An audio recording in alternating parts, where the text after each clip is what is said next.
Assalamualaikum warahmatullahi wabarakatuh. Pada video kali ini, kami dari kelompok 5 Pendidikan Bahasa dan Sastra Indonesia akan memaparkan laporan studi kasus guna memenuhi salah satu tugas ujian akhir semester mata kuliah sosiolinguistik, di mana dosen pengampu mata kuliah ini yaitu Ibu Dr. Mimin Sahmini, SSMPD. Adapun kelompok 5 terdiri dari saya sendiri, Winodwi Cahyani, ada Awibisana Kuspi Ramadan, ada Acecep Muhammad Ridwan, dan ada Aeka Mayandi. Nah, kalau kita perhatikan, sekolah itu sebenarnya adalah sebuah ekosistem yang unik, karena sifatnya yang multilingual. Di sana, berbagai latar belakang bahasa bertemu. Secara formal, aturan mainnya jelas. Bahasa Indonesia adalah bahasa pengantar resmi akademik. Tapi, realitas di lapangan seringkali berbeda dan jauh lebih dinamis. Pada kenyataannya, interaksi sehari-hari antara guru dan siswa di kelas tidak kaku hanya memakai satu bahasa saja. Dari sinilah muncul fenomena sosiolinguistik yang sangat sering kita temui, yaitu alih kode. Fenomena ini tergambar jelas di wilayah Jawa Barat, khususnya di SMP Yayasan Atikan Sunda Bandung. Di sana, alih kode antara bahasa Indonesia dan bahasa Sunda sudah jadi bagian integral dari komunikasi sehari-hari di kelas. Mengapa ini bisa terjadi? Ada beberapa pemicunya. Yang pertama, karena faktor latar belakang penuturnya, baik itu guru maupun siswa. Yang kedua, ada kebutuhan pedagogis dari guru itu sendiri, misalnya untuk mencairkan suasana kelas agar tidak selalu tegang, sekaligus mempermudah transfer penyampaian materi agar siswa lebih cepat paham. Oleh karena itu, kami melihat studi kasus ini sangat relevan untuk dieksplorasi lebih dalam. Kami ingin melihat bagaimana alih kode diimplementasikan secara taktis dalam interaksi edukatif di kelas.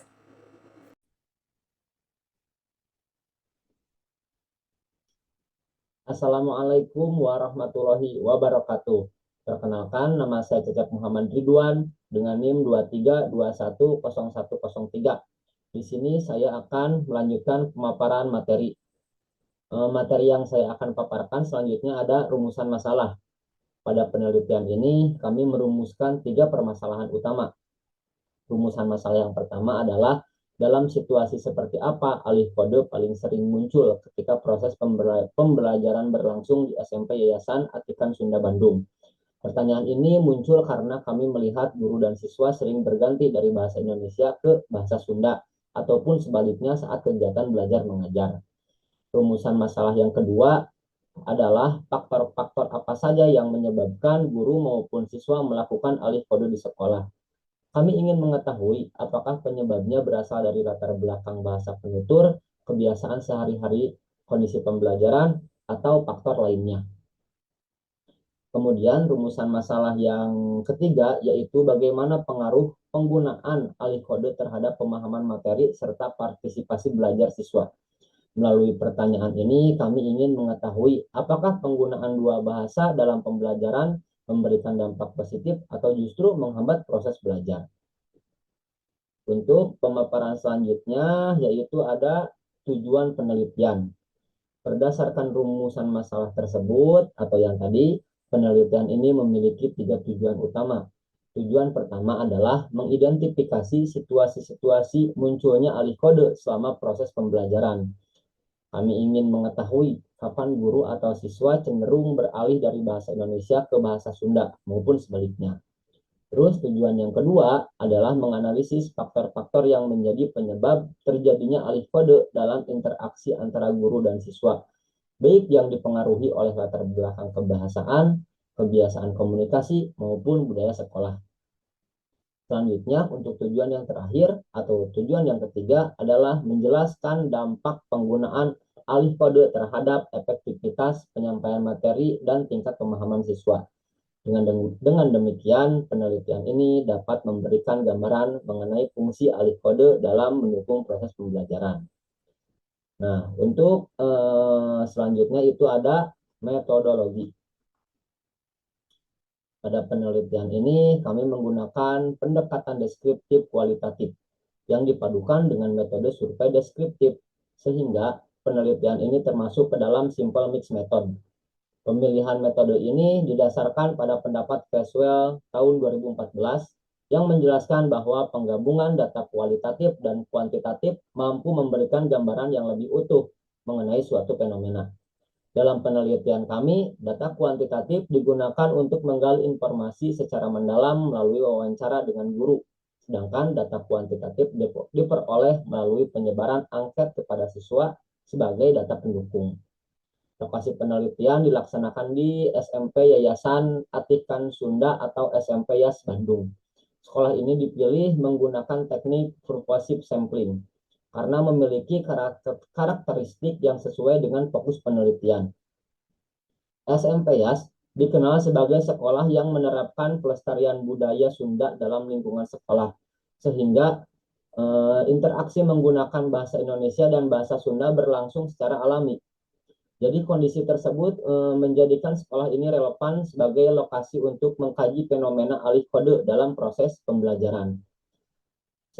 Subjek penelitian terdiri dari dua kelompok. Yang pertama adalah guru mata pelajaran sebagai informan utama yang diwawancarai secara mendalam mengenai penggunaan alih kode selama proses pembelajaran. Yang kedua adalah 12 siswa kelas 8A sebagai responden yang mengisi angket untuk mengetahui persepsi mereka terhadap penggunaan alih kode di sekolah. Penggunaan dua sumber data ini bertujuan agar hasil penelitian lebih objektif melalui proses triangulasi data. Dalam proses pengumpulan data, kami menggunakan 3 teknik. Yang pertama adalah observasi langsung, yaitu mengamati kegiatan belajar mengajar di kelas untuk melihat bagaimana guru dan siswa menggunakan bahasa Indonesia maupun bahasa Sunda selama pembelajaran berlangsung.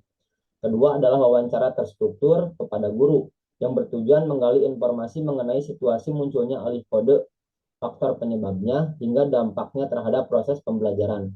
Ketiga adalah angket digital yang diberikan kepada 12 siswa kelas 8A untuk mengetahui pengalaman dan pandangan mereka mengenai penggunaan alih kode di sekolah.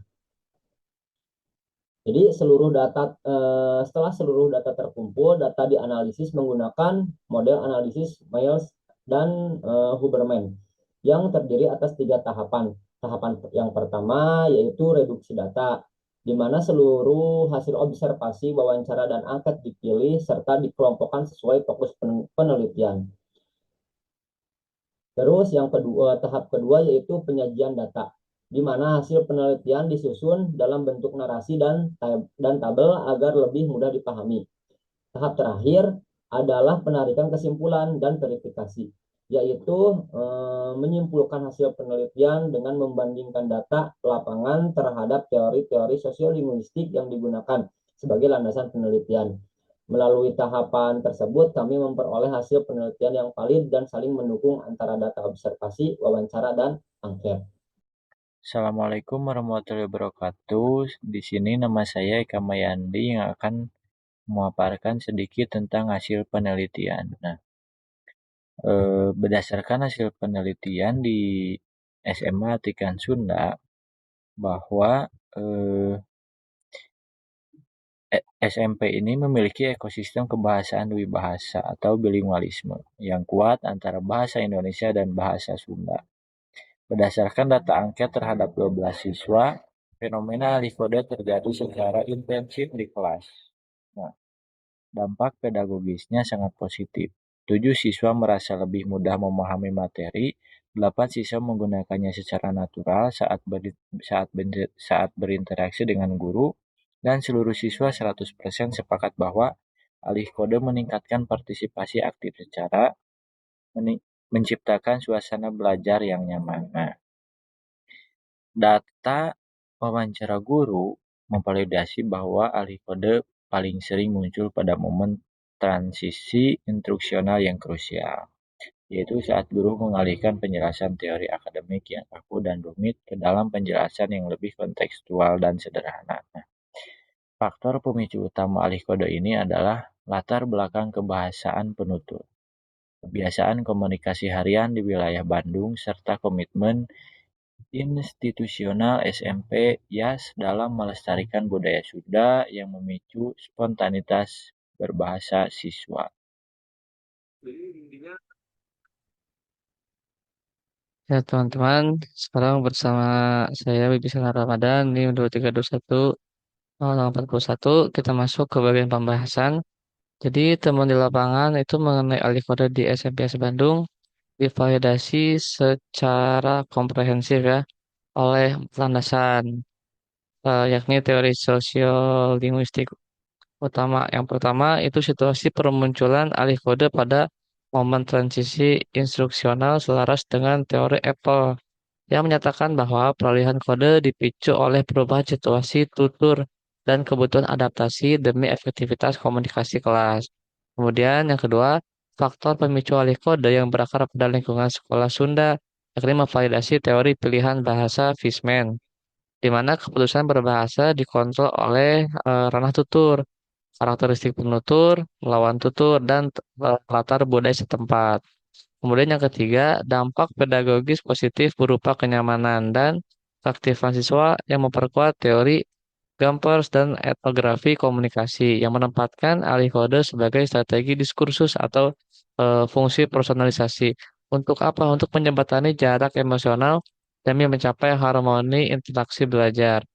Terakhir, ada kebijakan guru untuk membatasi porsi bahasa daerah sejalan dengan perspektif Suwito yang menegaskan bahwa penggunaan alih kode di lembaga pendidikan harus dikontrol secara sadar, terencana, dan proporsional agar penempatan fungsi suplementernya tetap mendukung pencapaian tujuan kurikulum formal tanpa mereduksi kemauan bahasa nasional siswa. Jadi di SMPS itu pembelajarannya dicampur antara bahasa Sunda dan juga bahasa Indonesia tergantung eh, pada materi pembelajarannya seperti itu. Terima kasih.